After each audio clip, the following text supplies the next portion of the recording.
an update about our response to the events of the last several days. Let me begin by stepping back for a moment.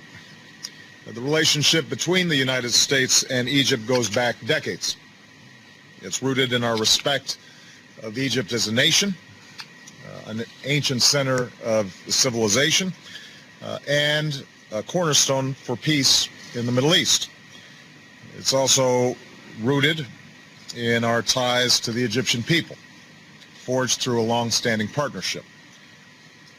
Just over 2 years ago, America was inspired by the Egyptian people's desire for change, as millions of Egyptians took to the streets to defend their dignity and demand a government that was responsive to their aspirations for political freedom and economic opportunity.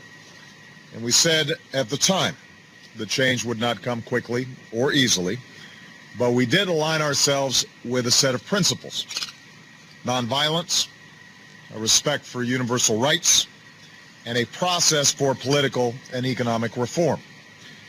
In doing so, we were guided by values, but also by interests, because we believe nations are more stable and more successful when they're guided by those principles as well. And that's why we're so concerned by recent events. We appreciate the complexity of the situation. While Mohamed Morsi was elected president in a democratic election, his government was not inclusive and did not respect the views of all Egyptians. We know that many Egyptians, millions of Egyptians, perhaps even a majority of Egyptians, were calling for a change in course. And while we do not believe that force is the way to resolve political differences, after the military's intervention several weeks ago, there remained a chance for reconciliation and an opportunity to pursue a democratic path.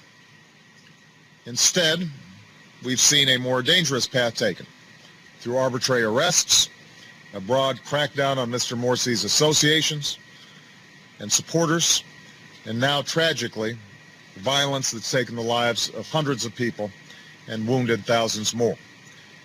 The United States strongly condemns the steps that have been taken by Egypt's interim government and security forces. We deplore violence against civilians. We support universal rights essential to human dignity, including the right to peaceful protest. We oppose the pursuit of martial law, which denies those rights to citizens under the principle that security trumps individual freedom, or that might makes right. And today, the United States extends its condolences to the families of those who were killed and those who were wounded. Given the depths of our partnership with Egypt, our national security interests in this pivotal part of the world, and our belief that engagement can support a transition back to a democratically elected civilian government, we've sustained our commitment to Egypt and its people. But while we want to sustain our relationship with Egypt, our traditional cooperation cannot continue as usual when civilians are being killed in the streets and rights are being rolled back. As a result, this morning we notified the Egyptian government that we are canceling our biannual joint military exercise, which was scheduled for next month. Going forward, I've asked my national security team to assess the implications of the actions taken by the interim government and further steps that we may take as necessary with respect to the U.S.-Egyptian relationship. Let me say that the Egyptian people deserve better than what we've seen over the last several days. And to the Egyptian people, let me say the cycle of violence and escalation needs to stop. We call on the Egyptian authorities to respect the universal rights of the people. We call on those who are protesting to do so peacefully and condemn the attacks that we've seen by protesters, including on churches. We believe that the state of emergency should be lifted, that a process of national reconciliation should begin, that all parties need to have a voice in Egypt's future, that the rights of women and religious minorities should be respected, and that commitments must be kept to pursue transparent reforms of the Constitution and democratic elections of a parliament and a president. And pursuing that path will help Egypt meet the democratic aspirations of its people while attracting the investment tourism, and international support that can help it deliver opportunities to its citizens.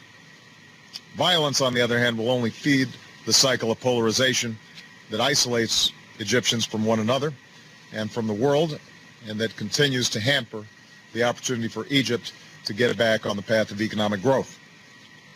Now, let me make one final point. America cannot determine the future of Egypt. That's a task for the Egyptian people. We don't take sides with any particular party or political figure. I know it's tempting inside of Egypt to blame the United States or the West or some other outside actor for what's gone wrong. We've been blamed by supporters of Morsi.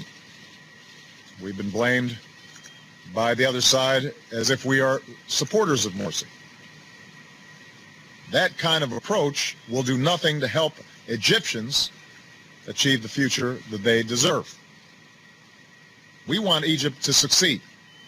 We want a peaceful, democratic, prosperous Egypt. That's our interest. But to achieve that, the Egyptians are going to have to do the work.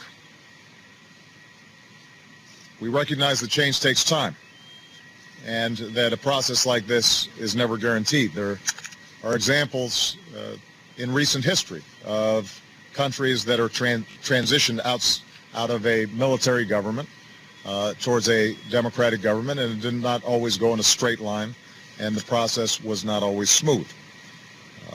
There are going to be false starts. There will be difficult days. America's democratic journey took us through some mighty struggles to perfect our union.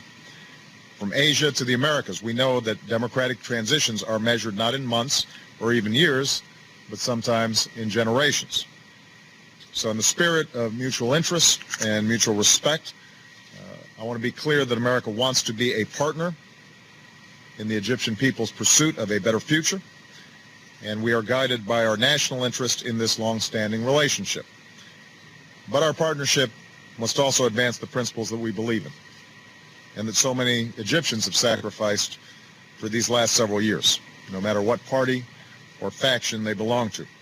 So America will work with all those in Egypt and around the world who support a future of stability that rests on a foundation of justice and peace and dignity. Thank you very much.